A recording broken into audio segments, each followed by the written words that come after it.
welcome to Current Issues. I am Ajita Jain. When it looked that India has moved an inch closer to the membership of the elite nuclear suppliers group, India's hopes on the last day of NSG plenary meeting in Seoul received a major setback. The nuclear suppliers group annual plenary session in Seoul ended on Friday without making any significant movement on India's membership application. What does this mean for India? Is there any hope still left? What should be the government's next move? Will the Modi government be able to make India a legitimate nuclear power, or is it a diplomacy failure? Lots of questions arising after the meeting ended in Seoul today. We discuss these and all aspects of the subject with our guests. With me in the studio is Mr. Ashok Sajjanhar, who's a former diplomat, and I have with me also Mr. Nasir Hussain, who's a spokesperson from Congress, and very shortly I'll be joined by Mr. Vaibhav Agrawal, who's a spokesperson from BJP. So first of all, I would like to go to Mr. Nasir Hussain. Mr. Nasir Hussain, after a hard lobbying, especially when Prime Minister Modi himself took the reins of diplomacy in his hands, a lot was at stake. Do you think it was too ambitious a goal to achieve?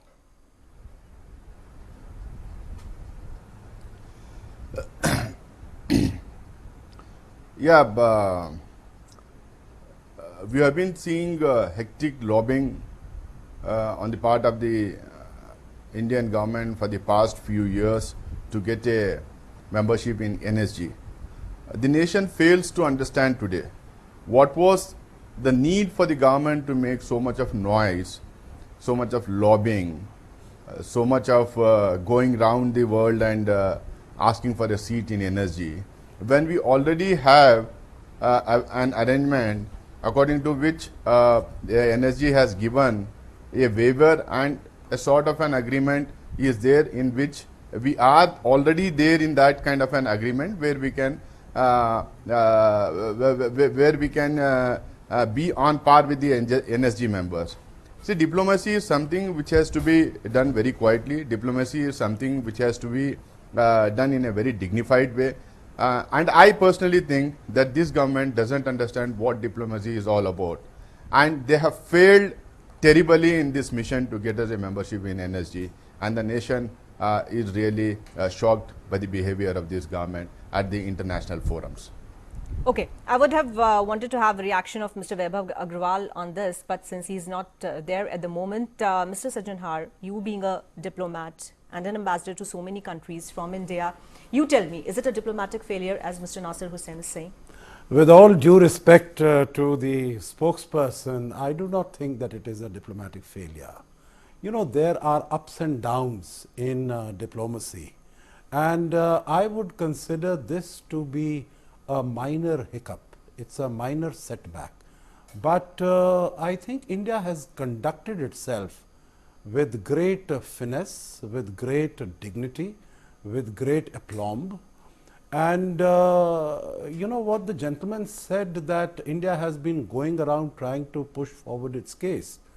Well, that is true. We have been working on this for the last several years.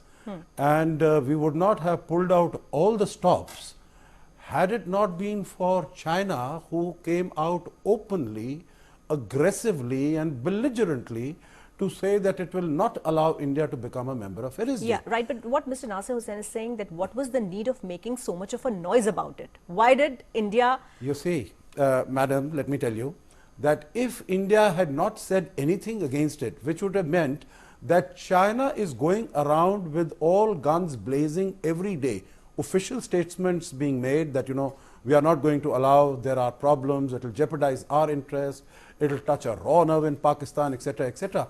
And India is not responding to it at all. I think India also, in a very confident way, in a assertive way, it went around. And I think it has helped us a great deal, because we have been able to impress upon a large number of countries. You see, China is not allowing India to become a member for its own reasons, not for any of the technical reasons that it has put forward, that you should be a member of the NPT then only, because the guidelines that were agreed to in 2001 in the NSG, it said that membership of NPT should only be a consideration. It should only be a guideline. It is not a mandatory Mandatory. requirement. Okay. So India was very well on the right track, and also what we have been telling the world body and all our interlocutors is that please have a look at our track record. Please have a look at our credentials. Without being a member of NPT, without being a member of NSG, we have abided by all the commitments, and over the last whatever We many have an excellent decades and track years. record Yes. as far as NPT is concerned, undoubtedly. I'm joined by Mr. Vaibhav Agrawal, now a BJP spokesperson. Let me have his reaction also on the show.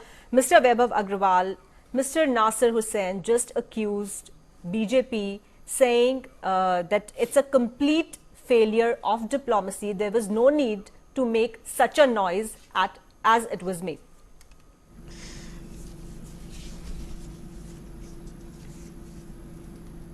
Yeah, good afternoon. I think it's a very pleasant afternoon. The temperature in Delhi is definitely cooling down. And my wishes to Ashok ji and Nasir ji as well.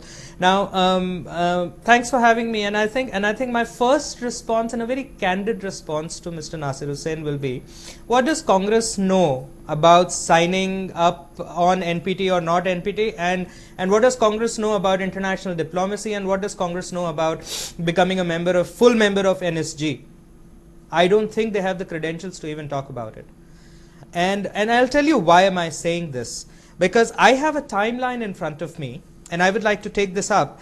Besides 1974 and 2005, 2006, since when the NSG deal has been trying to move on. In 2008, NSG granted a nuclear trade with India, and China, of course, softened their stand. You know, yeah, we all know about that, Mr. Agrawal. We all know about that. Yeah, what happened in 2008? 2008, yeah. Since 2008 and 2015, 7 years lapsed. Either NSG never met in between 7 years, or we never stake a claim again. Why is that? Now that we're doing something, they are, instead of being constructively helping us do it and helping India achieve a target, they're instead trying to pull down Modi ji's efforts and our efforts to bring India on the international surface. Tell me what went wrong exactly, Mr. Vaibhav Agrawal.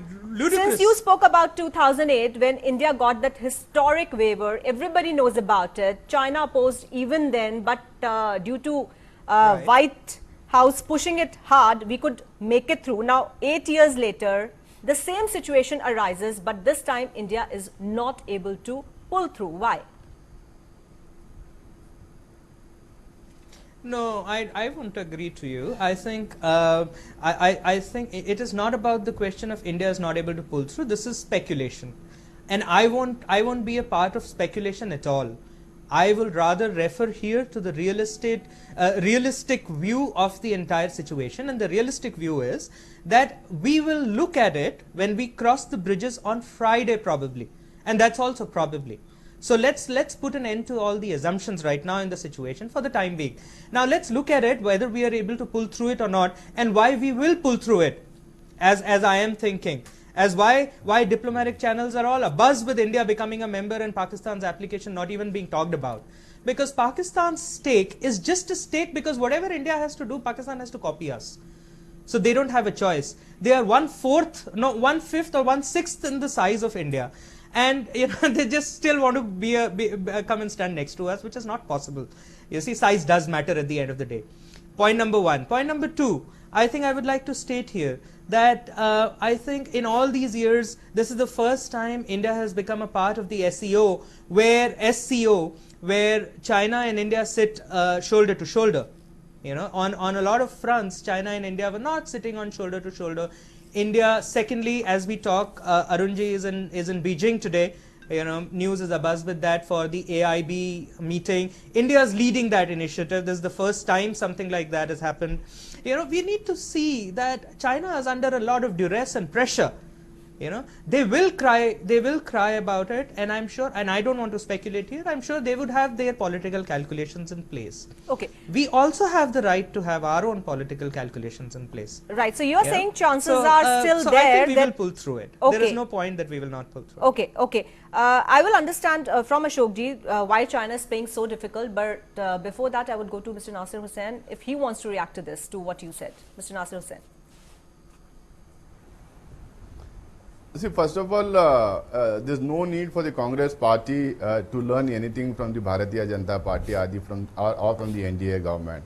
The person who is sitting there on behalf of the BJP is speaking about the Congress party's credentials vis-a-vis foreign policy of this country.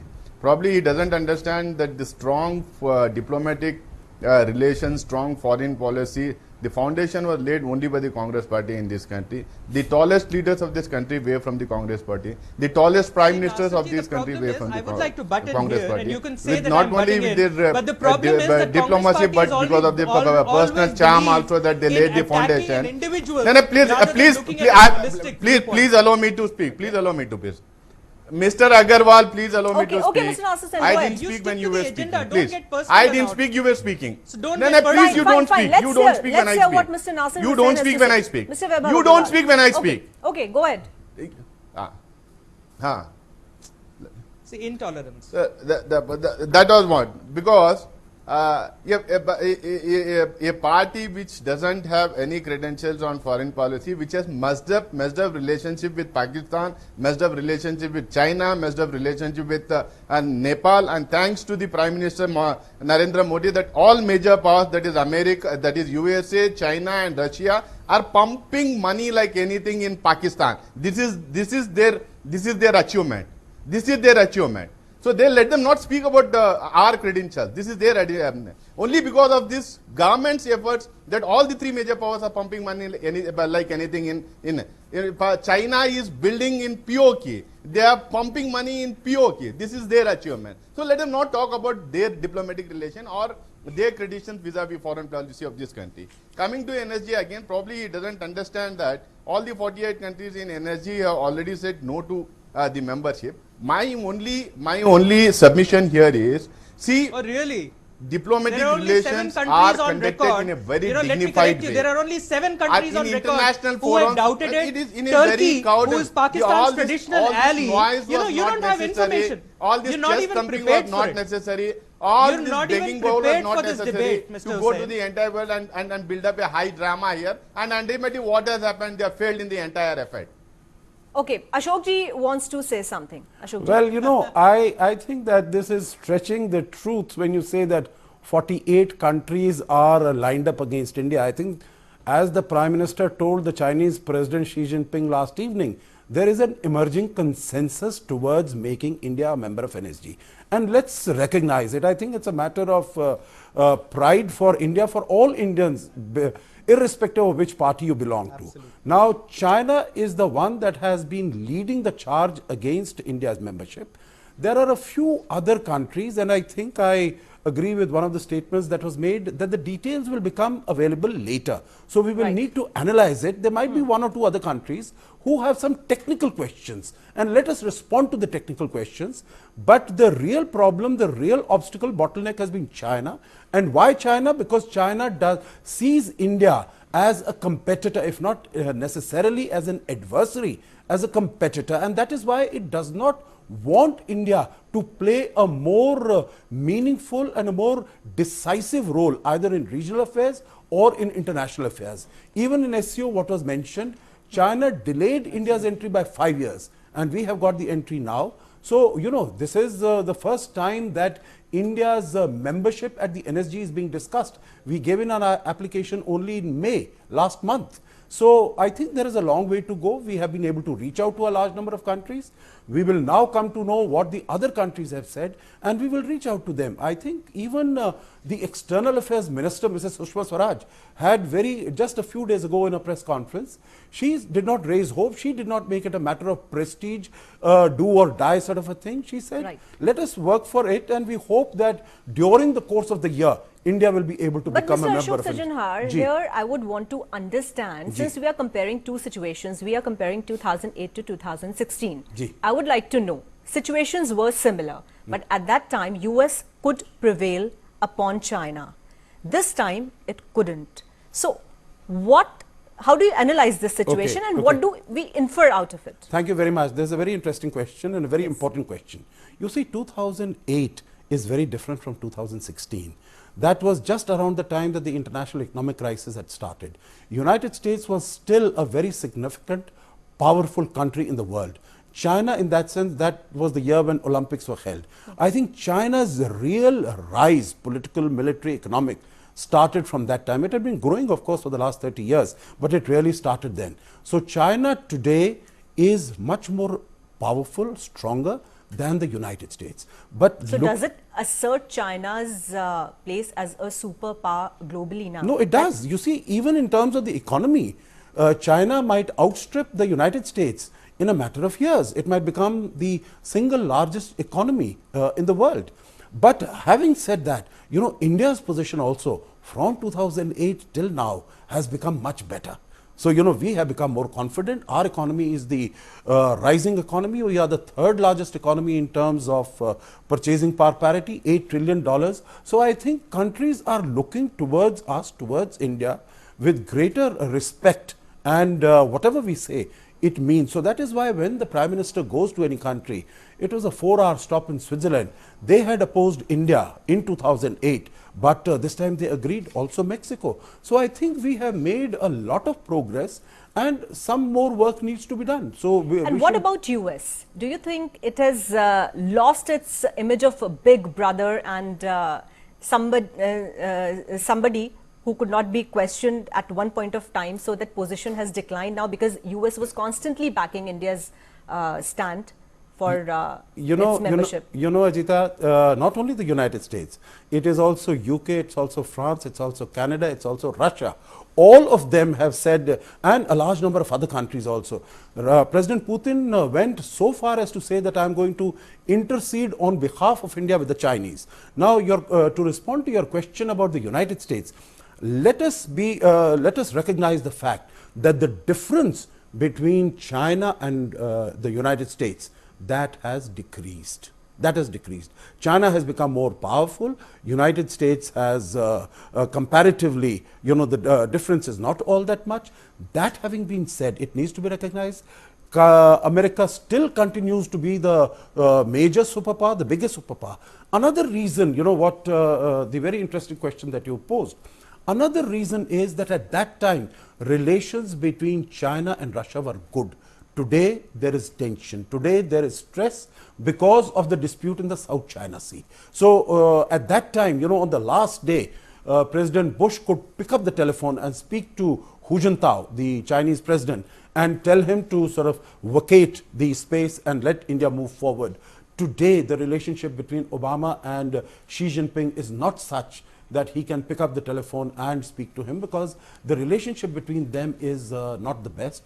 It is full of tension and right. stress. I have a caller on the show who wants to express his opinion. Mr. Virendra Kumar is there from Delhi. Yes, Mr. Virendra Kumar, what do you want to say? Good afternoon, ma'am. Yeah, please go ahead. Ma'am मैं ये पूछना चाहता था कि जैसे कि आप दिखा रहे हैं न्यूज चैनल पे अपने कि मतलब चाइना इंडिया का मतलब ब्लॉक कर रहा है एनएसजी में मेंबरशिप के लिए, और वो दूसरे नेशंस को भी मतलब प्रेशर कर रहा है कि आप इनकी ब्लॉक करो, इनका जो भी है। तो इसके बाद अगर इंडिया को उसमें मतलब एनएसजी में मेंबरशिप नहीं मिलती है, तो क्या चाइना के साथ ऐसे रिलेशन आगे रह पाएंगे, या हमें उनको नाराजगी जतानी चाहिए अपनी, उनके साथ ट्रेड खत्म कर देने चाहिए? Very good question there. So, is it going to affect Indo-China relations? Of course, I would like to ask this question to Mr. Vaibhav Agrawal first, and then I would take diplomat's opinion.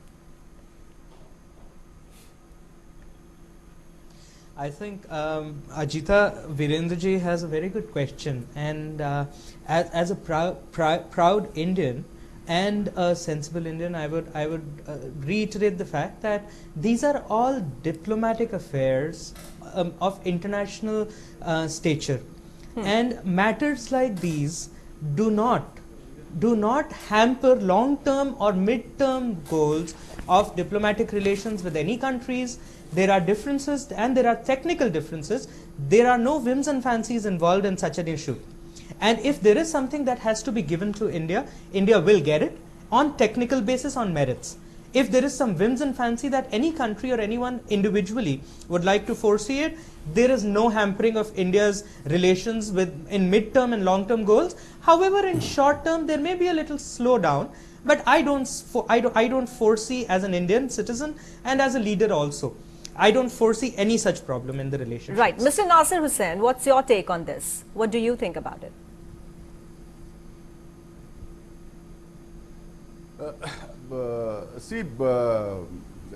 China's posturing on NSG will definitely have some sort of a bearing on our relationship with that particular country. And relationship with China has not been very good, or I would say not been too friendly over decades for several reasons. And now the Jula diplomacy also failed. And even in this government has also not been very successful in bonding it well with China. So I think in international diplomatic affairs, we do have hiccups. Some support us, some may not support us, and every support doesn't necessarily mean that they are respecting us or they are more odd with our growth or something. It is basically their stand on a particular issue. So we'll have to take it at that, and their stand in major issues like NSG or maybe other entries. Somebody is not supporting us. Will have some bearing on the foreign policy, but we'll have to carry on with that and keep fighting for our space in international affairs. Right. Ashok ji, coming to you. What do you think? India and China, it is a very broad, multifaceted relationship. They are our largest trading partner. We have a 4,000-kilometer long border with them. There are many issues, whether it is Tibet, Dalai Lama, water. There are so many issues that are of contention.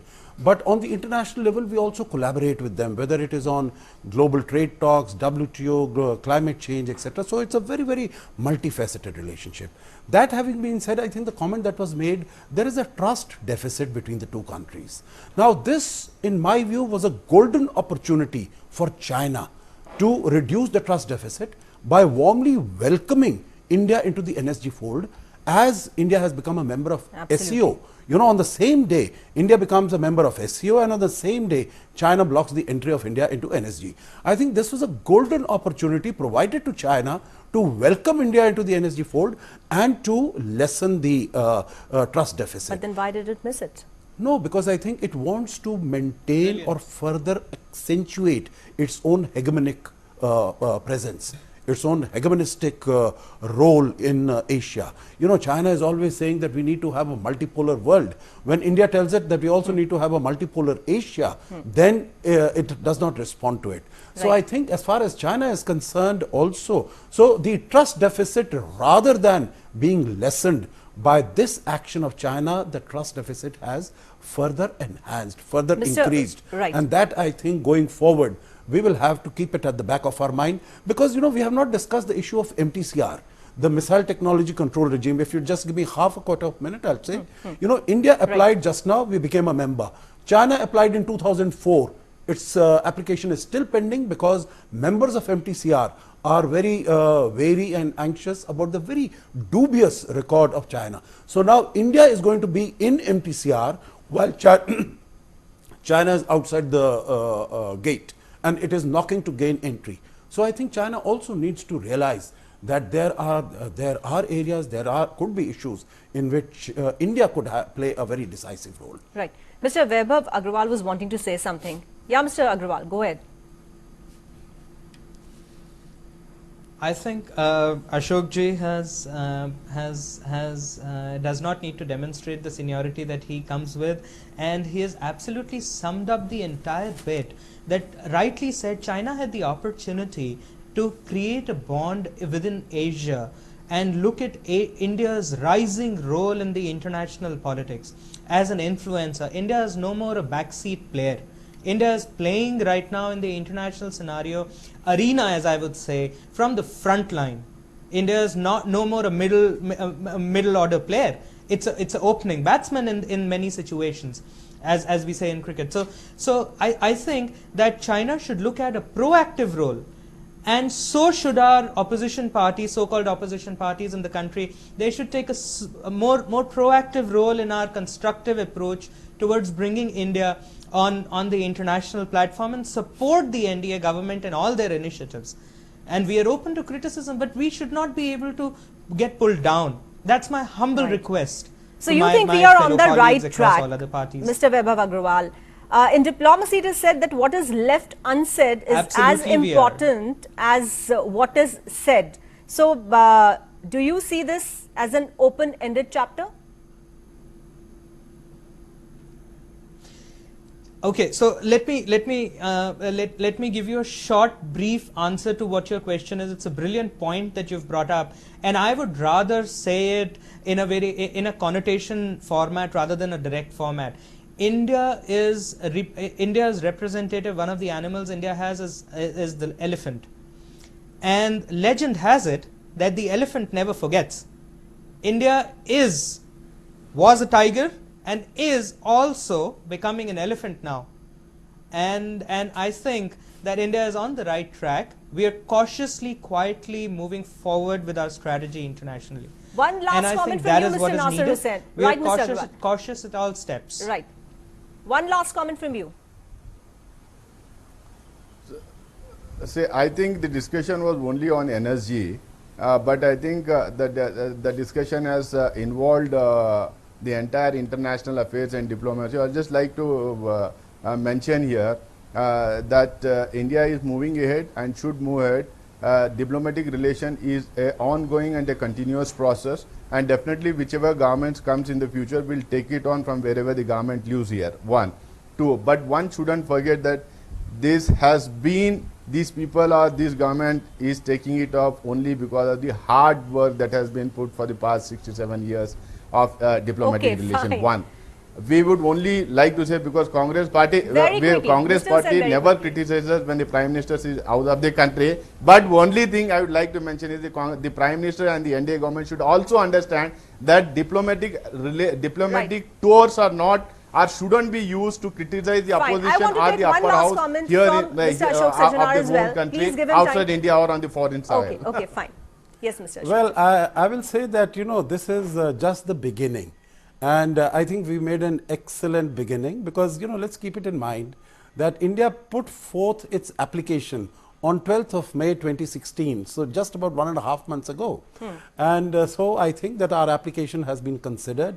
We have been able to garner such a lot of support. Right. So that is something that we need to feel happy, satisfied, gratified. Fine. But the fact that we have not been able to get the membership, that is somewhat disappointing. Okay. But then coming forward, we know what are the questions raised. We should reach out, we should respond to all the questions. Absolutely. And I think we will be able to get there very soon. Absolutely. So it's not the end of it. Diplomacy is an ongoing process. Thank you very much, Mr. Ashok Sajanar, for being a part of this show, coming here. And thank you very much, Mr.